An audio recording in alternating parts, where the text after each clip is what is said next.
अब मुजाहिद की बारी आई है। बिला ताखीर सदरे जलसा भी डाइस पे मौजूद हैं, जो हमारे उस्ताद मोहतरम रह चुके हैं और हैं भी, कारी लियाकत साहब और नकीबे जलसा भी तशरीफ ला चुके हैं। कुछ ना कहकर आली जनाब सदलाई के एहतराम मुजाहिद हसनैन हबीबी साहब के बारे में इतना कहूंगा कि शहद बातों में घोलता है वो, शहद बातों में घोलता है वो, नर्म लहजे में बोलता है वो, होंठ सिल जाते हैं गुनाहों के जब ज़बान अपनी खोलता है वो। मैं पूरे महल्ले के तरफ से आपका इस्तकबाल करता हूं। मैं गाफिल असरार भोजपुरी तहे दिल से मैं आपका शुक्रिया अदा कर रहा हूं कि नौजवानों की कमेटी ने आपको पुकारा है और आपने लब्बैक किया है। मैं दिल की गहराई से आपका शुक्रिया अदा करता हूं। उसके साथ साथ जितने हजरात डाइस पे बैठे हैं सबका मैं शुक्रिया अदा करता हूं। तशरीफ मुअज़्ज़ज़ व मुअक्कर उलमाए किराम मोहतरम सामईन बातमकीन, पर्दा में बैठी ख़वातीन उम्मत सौगात सलाम के साथ अपने इस हकीर फ़कीर बंदे बेतौकीर नाचीज़ मुजाहिद हसनैन हबीबी सीतामढ़ी बिहार को कबूल कीजिए और इजाज़त दीजिए। अस्सलामु अलैकुम व रहमतुल्लाहि व बरकातुहू। मुअज़्ज़ज़ सामईन, आपके इस दयारे पुरबहार में पहली मर्तबा मुझे ये हाज़िरी का शर्फ हासिल हो रहा है।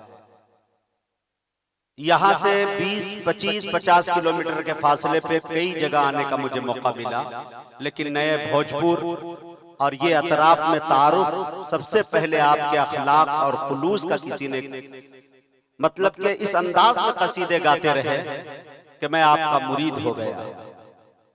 अली जनाब ताबिश रेहान साहब, ताबिश रेहान हमारे कबीले का वो शायर है।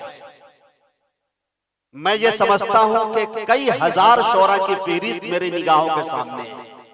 अगर ये मैं कह दूं कि अपने निजामत में कम से कम 2, 4, 5 हजार शोरा को मैंने पढ़वाया है तो ये मुबालगा नहीं, लेकिन तमाम शोरा की शख्सियतों को मद्देनजर रखते हुए और अपने फिक्र की तराजू में तौल के ये जुमले में बोल रहा हूं कि हर शायर हर फनकार पे उरूजो जवाल मैंने देखा है इस उम्र के अंदर, लेकिन ताबिश रेहान साहब एक लौटे अपने कबीले के फील्ड के ऐसे शायर हैं जिसके ऊपर मैंने सिर्फ और सिर्फ उरूज ही देखा है, जवाल देखा है। वजह खाकसारी, नबी की मदह सराई इस अंदाज में करते हैं कि माशाल्लाह वो दिलों में घर बना लेते हैं।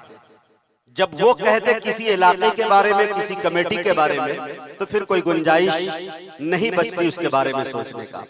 लेकिन मेरे दोस्तों, मिदनापुर उड़ीसा का आखिरी सरहद बंगाल का, और उड़ीसा 10 किलोमीटर दूर वहां था। रात बिल्कुल इस वक्त मैं वहां स्टेज पे था, लेकिन इस प्रोग्राम की तड़प, आपसे मिलने की तड़प इतनी थी कि मुझे 10 बजे उस प्रोग्राम को अलविदा करना पड़ा। बाई कार हावड़ा तक का सफर किया मैंने 5 घंटे का, और तब जाकर मेरे दोस्तों एक ट्रेन वहां से खुलती है हावड़ा से, जो जाती नई दिल्ली है। मैं बक्सर 5:30 बजे आ गया। अल्लाह का सबसे पहले शुक्रिया अदा किया, जेब से कुछ निकाल कर सदका किया कि रब्बा तूने मुझे बचा लिया। डर इस बात का था कि मैं यहाँ पहुँचता न पहुँचता, डर इसका था कि ताबिश रेहान की नजर में न कहीं मैं गिर जाता। इसलिए बचते उसे देखा है जो गिरता है शजर से, बचता नहीं वो शख्स जो गिर जाता है नजर से।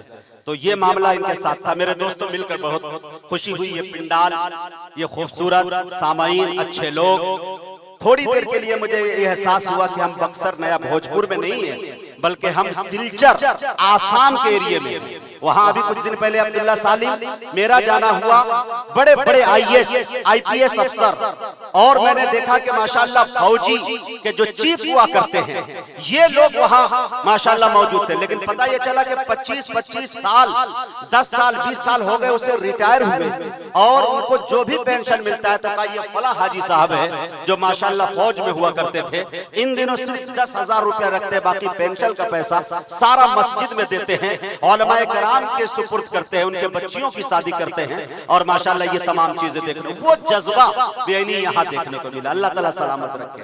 तबीयत खुश हो गई, दिल बाग बाग हो गया, दिल गार्डन गार्डन हो गया। ये माशाल्लाह मिलूंगा मैं जब हमारा अपना दौर आएगा। पहले 2-3 मुकर्रिर है, इलाकाई 2 मुकर्रिर है। हमारे यहाँ मकामी मुकर्रिर हो या मकामी शायर हो, हम उनको मकामी कहते हैं जिनका मकाम मेरी नजर में बहुत ऊंचा होता है। ये नहीं कि शुरू में हम इस्तेमाल कर रहे हैं तो उनका मकाम कुछ कम है, लेकिन मेरे दोस्तों ये वो होते हैं बिलखुसूस जो मस्जिद के हमारे इमाम होते हैं तो हमारी अकीदत की निगाहें वहां जाकर झुक जाया करती है। चूंकि इस बात का मुझे भरपूर ख्याल रहता है कि मैं भी कभी इमाम खतीब हुआ करता था। यही वजह है कि अल्हम्दुलिल्लाह अल्लाह का बहुत बड़ा एहसान है कि जब से शायरी इंडस्ट्री के अंदर मैंने कदम रखा, अल्हम्दुलिल्लाह हमारे गांव के इमाम खतीब के तनखे के अंदर मेरा कुछ न कुछ हिस्सा रहा। मैं उन खुश नसीब में हूँ। मैं इस जुमले को, इस लफ्ज को इसलिए मैं इस वाक़े को तज़किरा में ले रहा हूँ ताकि कुछ लोग ऐसे हो जिसके अंदर दाइया पैदा हो और ये काम करने की कोशिश करे। क्योंकि आप दुनिया से जाते हैं तो सबसे पहले आपके मैयत का ऐलान करने वाला वही इमाम होगा जिसे आप कभी घास नहीं डालते हैं। यकीन जानिए सबसे पहले फजर की नमाज के बाद हाथ उन्हीं के उठेंगे आपके हक में, आपके मग़फ़िरत के लिए। तो इसलिए इनकी कदर करनी चाहिए। मेरी निगाहें उन्हें झुककर अकीदत से सलाम पेश करती है। आइए मेरे दोस्तों, बहुत ज्यादा वक्त मैं आपसे नहीं लेना चाहता, इसलिए कि तोड़कर अजीजों का हर भरम चले आए, आपने बुलाया था और हम चले आए। इंशाअल्लाह गुफ्तगू होगी जमकर।